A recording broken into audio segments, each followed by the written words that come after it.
balik lagi bareng gue Rizal. Kali ini cerita film akan menceritakan alur film berjudul Irumbu Tirai. Katir adalah seorang tentara. Suatu ketika dia mengetahui bahwa uang pinjamannya di bank telah dicuri oleh seseorang. Dan inilah Katir yang akan menemukan pelaku pembobolan ATM dengan cara intelijensinya sebagai tentara. Dan cerita Katir pun dimulai.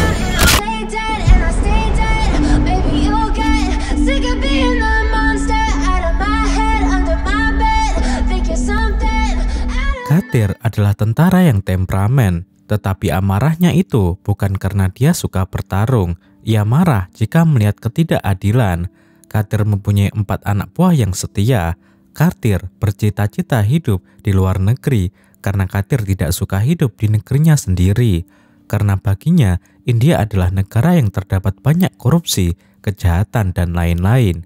Suatu hari, Katir pergi ke bar milik pamannya. Katir mencari kenalan wanita asing untuk pergi dan hidup di luar negeri. Di sana, Katir juga bertemu pria baik hati bernama Gana yang bekerja sebagai pegawai bank. Suatu hari, Katir pergi ke apartemen pamannya. Sang paman terlihat sedang menggendong seorang bayi. Katir bertanya kepada sang paman, "Paman, anak siapa ini?" Paman menjawab, "Ini anaknya tetanggaku.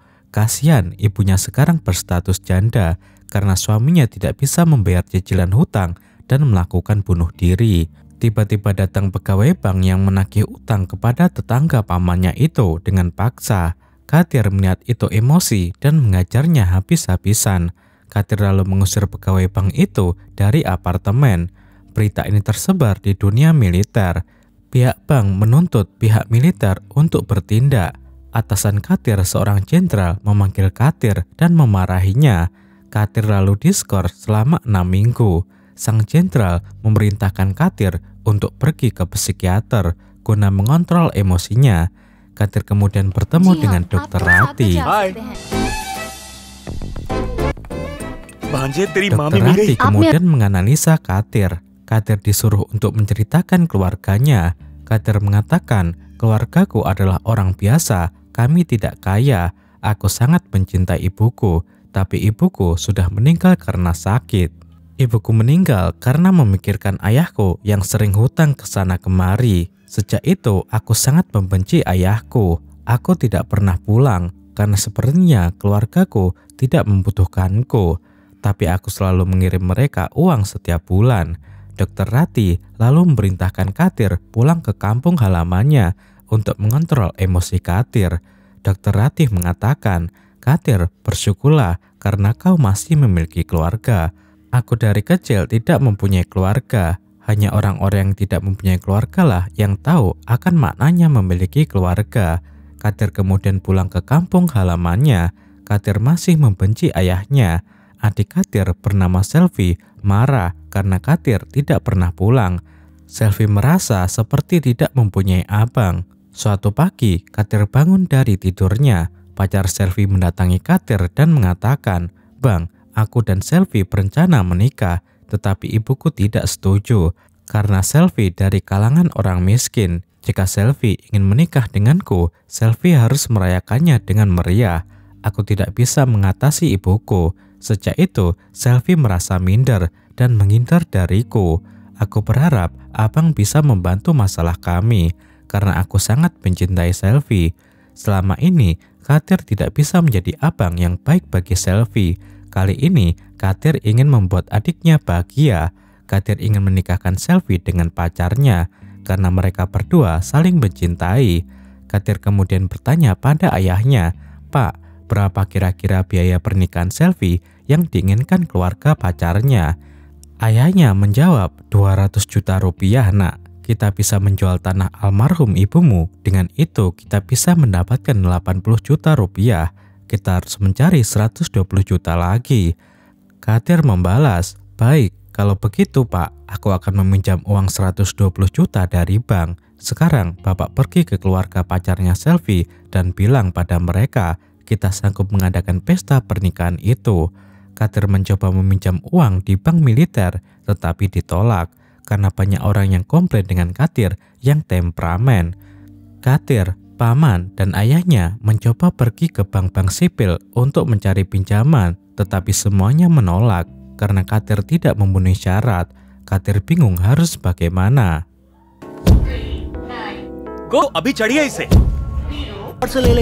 Kemudian Katir dan ayahnya istirahat sejenak di warkop depan bank. Ada seseorang dari kios penjual HP bernama Hari menawari ayah Katir trik jitu untuk mendapatkan pinjaman dari bank. Mereka bertiga mengobrol di warkop sambil minum kopi.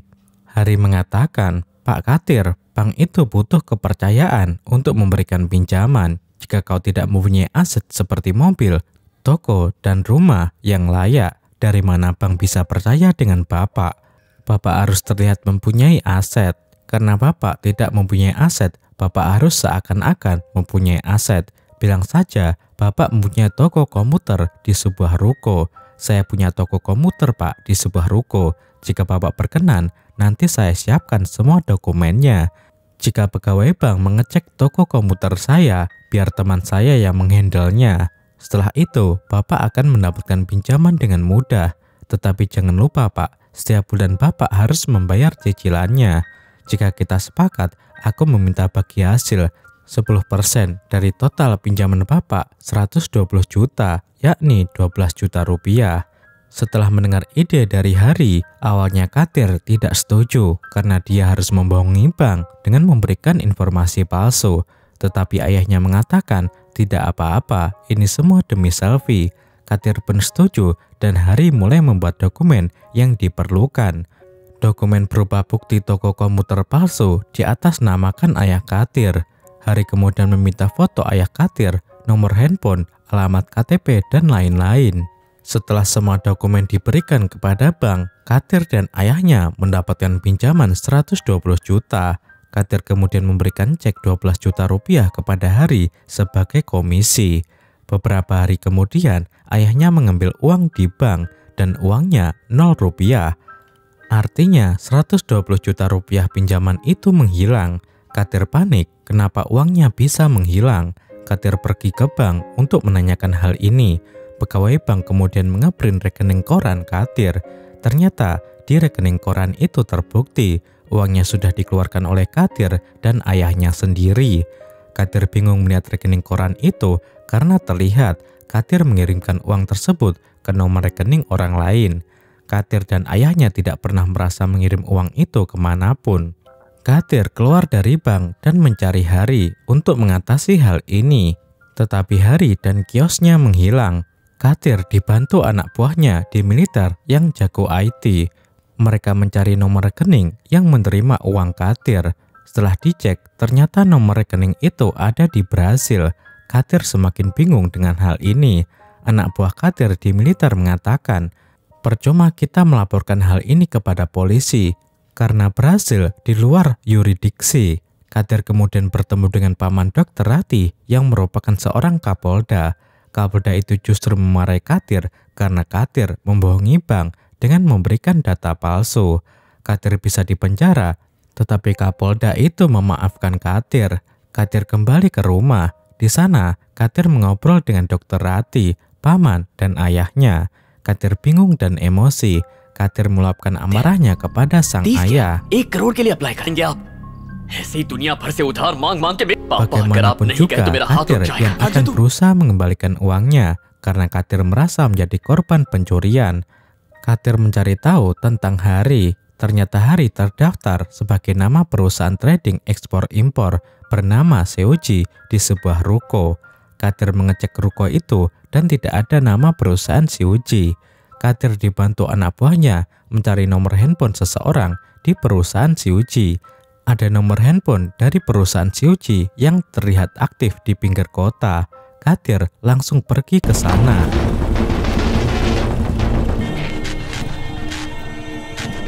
Di sana, Katir bertemu dengan orang kios penjual handphone yang sedang menawarkan pinjaman. Katir merasa dia pasti temannya Hari. Katir langsung mengejar orang itu. Setelah berhasil menangkap orang itu, tiba-tiba handphone orang itu berbunyi dan ada seseorang yang ingin berbicara dengan Katir. Ternyata dia adalah Mr. X alias otak pencurian uang Katir. Mr. X memperlihatkan kepada Katir bahwa ia sedang menghack handphone Selfie adiknya. Katir khawatir dengan keamanan Selfie. Mr. X mengatakan, lepaskan anak buahku, karena jika tidak, semua informasi tentang adikmu akan aku sebarkan di internet. Katir lalu melepas anak buah Mr. X. Lalu anak buah Mr. X kabur melarikan diri. Karena sudah ketahuan, Mr. X membunuh anak buahnya dengan menabrakkan mobil. Katir mulai ketakutan dan bingung harus bagaimana. Karena Mr. X tahu semua pergerakan Katir dan keluarganya. Katir lalu kembali ke rumah. Katir mendapati ayahnya meminum racun. Ayahnya kemudian dilarikan ke rumah sakit. Di rumah sakit, Katir mengatakan, maafkan ayah nak, karena belum bisa menjadi ayah yang baik. Tetapi asal kau tahu nak, ibumu dahulu sakit kanker dan divonis meninggal tahun itu juga. Oleh karena itu, ibumu harus menjalani terapi. Ayah lalu mencari pinjaman ke sana kemari agar ibu bisa bernapas. Dengan pinjaman itu, ayah bisa membuat ibumu hidup 3 tahun lebih lama. Katir merasa bersalah karena menyalahkan sang ayah. Katir lalu meminta handphone Selfie. Katir memberikan handphone Selfie ke anak buahnya untuk diperiksa. Anak buah Katir mengatakan, HP Selfie ini sudah dihack. Begitu juga dengan HP-mu. Mr. X sekarang tahu segalanya tentang Selfie. Kita tidak bisa mencari tahu ID Mr. X. Dia pasti hacker yang cerdas. Mr. X tahu semua data tentang Selfie karena Selfie menginstal aplikasi tanpa membaca dengan teliti. Selfie selalu menekan tombol allow secara terus-menerus. Makanya Mr. X bisa mengakses semua informasi yang ada di handphone Selfie, mulai dari nomor kontak, foto, dan lain-lain. Sebaiknya kau jangan menggunakan smartphone terlebih dahulu. Sekarang kau pakai handphone poliponik punya ayahmu saja. Katir kemudian bertemu dengan pamannya. Pamannya mengatakan, kau juga melakukan kesalahan Katir. Kau mengupload semua info dan foto keluarga di sosial mediamu. Mr. X jadi tahu segalanya tentangmu. Beberapa bulan yang lalu, di desaku seorang bocil diculik oleh seorang penculik. Penculik berhasil menculik korban karena tahu dari sosial media. Penculik itu tahu korban sangat menyukai es krim karena orang tuanya sering mengajak si bocil itu selfie sambil memakan es krim. Penculik itu menawari korban sebuah es krim lalu menculiknya. Jadi mulai sekarang berhati-hatilah dengan sosial media. Jangan mudah selfie dan mengupload segala aktivitas kita. Kemudian salah satu pasien Dr. Rati datang dan berbicara dengan Katir. Ia mengatakan, Pak, saya pernah meminjam uang di bank untuk membayar operasi ibu saya, tetapi uang saya tiba-tiba menghilang. Ibu saya juga tidak tertolong dan meninggal dunia. Korban pencurian seperti ini sudah memakan banyak korban, Pak, tetapi tidak ada yang bisa kita lakukan. Kita hanya bisa pasrah. Dr. Ratih mengatakan, Katir, kau harus mencari pelakunya bukan untuk balas dendam, tetapi untuk menegakkan kebenaran. Bantulah orang-orang yang tertipu ini.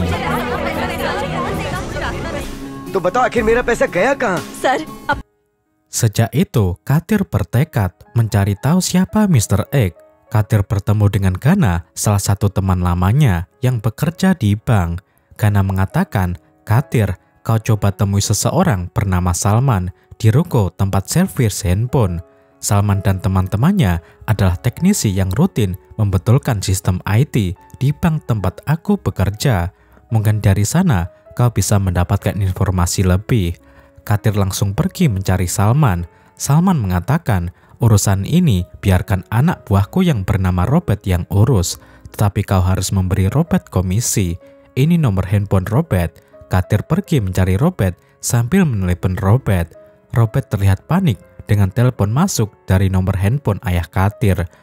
Robert mencoba kabur dan Katir mengejarnya. Robert memanggil anak buahnya untuk mengajar Katir. Mereka semua tidak tahu bahwa Katir adalah seorang tentara yang ahli bela diri. Katir mengajar balik semua anak buah Robert.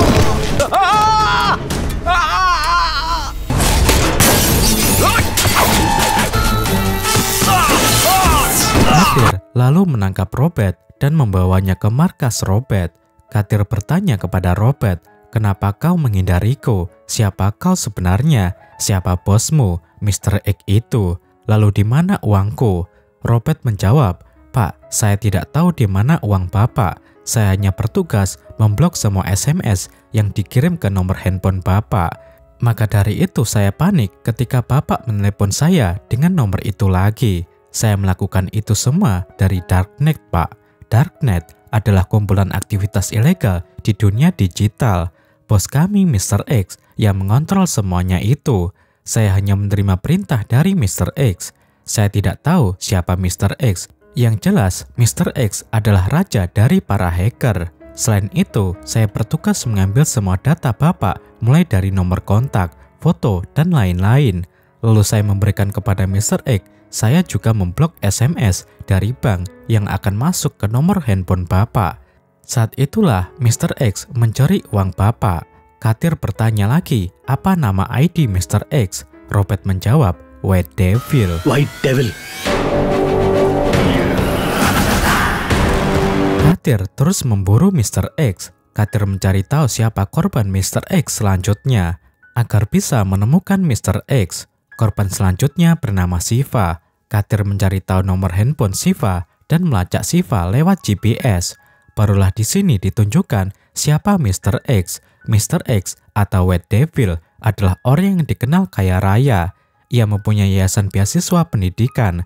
Ia menjadi pembicara seminar di mana-mana. Menkominfo menjadi salah satu pendengar di seminar Mr. X. Saat acara berlangsung, Mr. X menghack akun bank Menkominfo, tetapi Mr. X mengembalikannya lagi. Mr. X hanya ingin menunjukkan kekuatannya. Menkominfo ketakutan. Mr. X kemudian membuat kesepakatan dengan Menkominfo. Mr. X akan memberikan uang kepada Menkominfo 1,2 triliun rupiah. Dengan imbalan, Mr. X mendapatkan akses semua kode satelit data pemerintah atas seluruh warga India. Menkominfo sepakat dan mereka berjabat tangan. Besok pagi, terlihat Siva sudah menyiapkan dokumen untuk diberikan kepada Hari di stasiun kereta. Katir terus membuntuti Siva. Di posisi yang tidak terkena CCTV, Katir mengambil paksa dokumen Siva untuk menyelamatkan Siva. Katir tahu bahwa Mr. X bisa mengetahui dirinya lewat CCTV. Katir menutupi wajahnya dengan payung. Sir. Mr. X tahu Siva berbicara dengan seseorang. Mr. X memerintahkan Hari untuk mengejar orang yang mengambil dokumen Siva di TKP. Katir lalu memancing Hari agar naik kereta dan mengajar Hari habis-habisan. Katir memaksa Hari mengatakan yang Hari tahu. Hari mengatakan, tugas saya hanya membuat kios, Pak, dan saya dibimbing lewat telepon oleh Mr. X untuk menghampiri seseorang yang membutuhkan pinjaman. Setelah aku mendapatkan komisi berupa cek dari korban, aku memberikan cek itu ke anak buah Mr. X. Mr. X akan mendigitalisasi tanda tangan di cek itu dan mencuri semua uang korban. Sudah ada 18 korban seperti Bapak. Setelah selesai bicara, Hari dipukul Katir hingga pingsan. Mr. X marah kepada Katir. Mr. X lalu memberitahu bank bahwa Katir memalsukan dokumen. Pihak bank langsung mencari toko komputer Katir yang ternyata palsu. Katir langsung menemui pegawai bank itu dan memberikannya uang cash. Pegawai bank itu memberi waktu 30 hari kepada Katir untuk mencicil angsurannya. Jika tidak, Katir akan dipenjara karena memberikan informasi palsu kepada bank. Katir bertemu dengan tukang fotokopi yang paham tentang pola pencurian ini. Ia mengatakan ke Katir, Pak, zaman sekarang sudah tidak ada fotokopi karena semua sudah didigitalisasi. Perusahaan call center lah yang memegang peranan penting. Call center mengumpulkan data semua orang yang ikut survei berhadiah door prize, pinjaman bank, orang-orang yang membeli tiket pesawat, tiket hotel, orang-orang yang melakukan barcode, kredit card, dan lain-lain. Semua data mereka diambil perusahaan. Data itu lalu dijual ke perusahaan lain yang membutuhkan. Maka dari itu, jangan heran jika kita sering mendapatkan SMS promo dari perusahaan yang bahkan kita tidak pernah mengetahui sebelumnya. Katir kemudian berkumpul dengan Dr. Rati dan 4 anak buahnya. Mereka membicarakan tentang 18 orang korban pencurian dari Hari. Mereka menganalisa cara kerja Mr. X Bagaimana Mr. X bisa memilih 18 orang ini? Akhirnya mereka mendapatkan jawaban. 18 orang yang ditolak bank tidak akan mendapatkan pinjaman dari beberapa bank lain. Tetapi Ghana memberitahu bahwa data 18 orang ini akan disimpan di 3 bank lainnya yang memiliki satu call center, yaitu TTS. Katir memerintahkan anak buahnya pergi ke TTS. Katir yakin salah satu petinggi TTS bekerja sama dengan Mr. X. Anak buah Katir mengirim WhatsApp yang bertuliskan "I know about White Devil" secara acak kepada beberapa petinggi TTS. Jika ada yang ketakutan, maka dialah petinggi yang bekerja sama dengan Mr. X. Beberapa menit kemudian, ada petinggi TTS bernama Mohan yang ketakutan. Mohan memberitahukan hal ini kepada Mr. X. Mr. X langsung mengirim anak buah terbaiknya untuk melindungi Mohan. Saat Mohan berusaha kabur, anak buah Katir menculiknya. Anak buah Mr. X bersenjata lengkap membuntuti anak buah Katir. Anak buah Mr. X melacak mobil anak buah di GPS HP Mohan. Setelah beberapa jam kejar-mengejar, mereka akhirnya sampai di suatu pemberhentian. Tetapi anak buah Mr. X tidak menemukan mobil anak buah Katir. Anak buah Mr. X bersenjata lengkap turun dari mobil dan berjalan ke titik GPS. Ternyata SIM card handphone Mohan ditempel di leher seekor kambing. Tiba-tiba dari belakang, beberapa mobil mengepung anak buah Mr. X. Ternyata ini adalah jebakan Katir.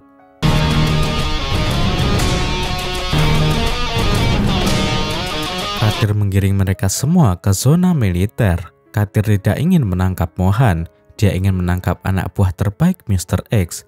Katir dan anak buah militernya menodongkan senjata kepada anak buah terbaik Mr. X agar mereka buka mulut. Mr. X memaksa mereka untuk mengatakan siapa bos mereka. Mereka menjawab, "Kami adalah anak yatim piatu, Pak. Kami dididik di yayasan Mr. X. Kami direkrut untuk bekerja di CBI. Setelah itu kami disuruh keluar dan bekerja kepadanya. Nama bos kami adalah Satya Murthy." अच्छा अपना रिकॉर्ड तोड़ना आज 45 seconds में बुलेट उसका नाम सत्य मूर्ति. Katir mencari tahu siapa Satya Murthy itu. Katir pergi mencari panti asuhan Satya Murthy dahulu. Katir bertemu dengan pemilik panti asuhan.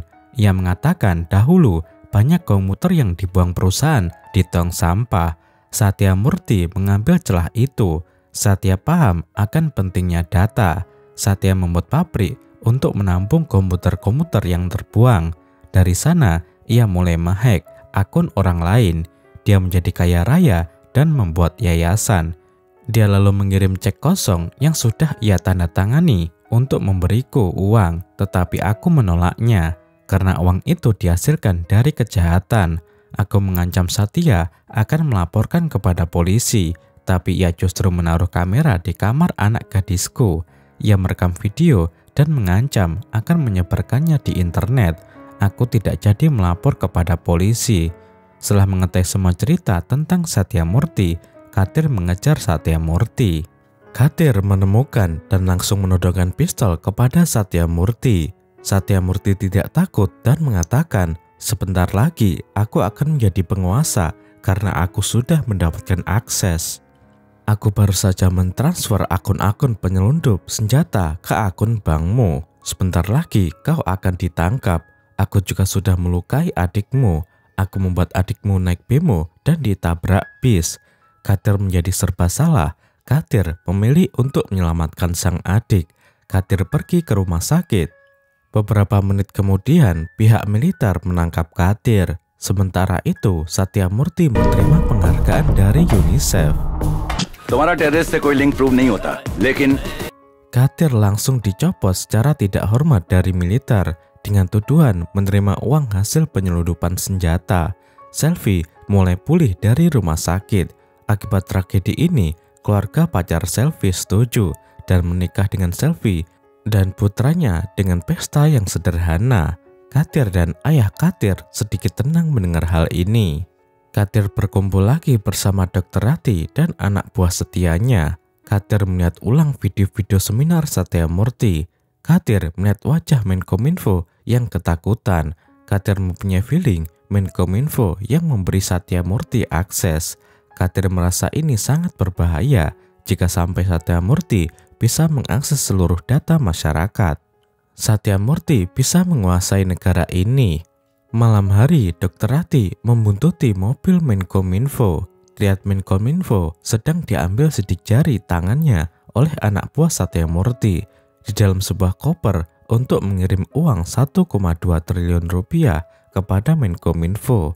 Anak buah Satya Murthy tahu Dr. Rati sedang mengikuti mereka.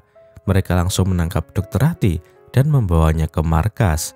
Mereka mulai menginterogasi Dr. Rati, tetapi Dr. Rati diam saja.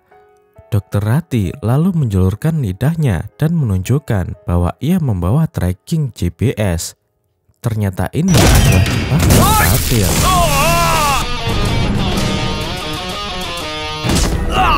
Katir sengaja melakukan hal ini untuk mengambil koper itu. Katir lalu mengajar semua anak buah Satya. Setelah Katir berhasil mengambil koper itu, Katir lalu menghack akun Satya. Katir lalu mentransfer seluruh tabungan polisi Tamil Nadu ke akun Satya agar kepolisian memburu Satya Murthy.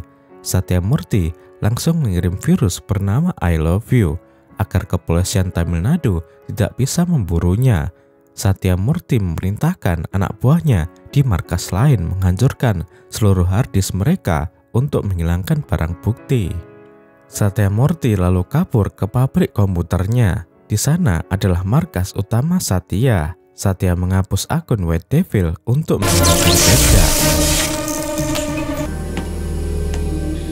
Katir datang dan mengatakan kepada Satya Murthy, "Aku sudah mengirim lokasi ini kepada kepolisian Tamil Nadu. Aku sudah memberitahu nama aslimu dan yayasanmu kepada mereka semua, yaitu Satya Murthy." Tiba-tiba ada suara segerombolan orang yang ingin menabrak masuk pintu pabrik. Satya mengatakan, "Aku tidak rugi jika kehilangan yayasanku, karena semua itu ada di dalam otakku."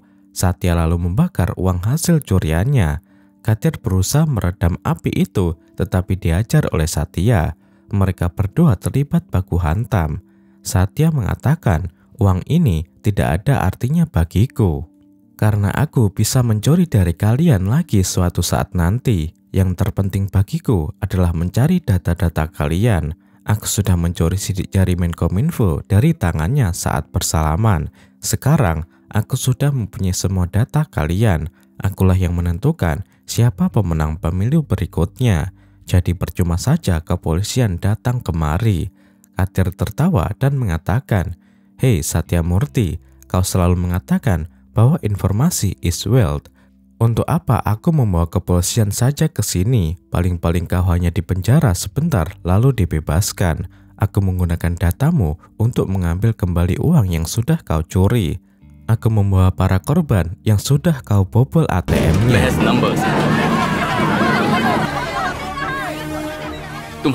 Aku sudah mengirim SMS kepada mereka semua bahwa mereka telah mendapatkan uang dari yayasanmu di bank-bank yang terlibat, agar mereka marah kepada bank-bank itu.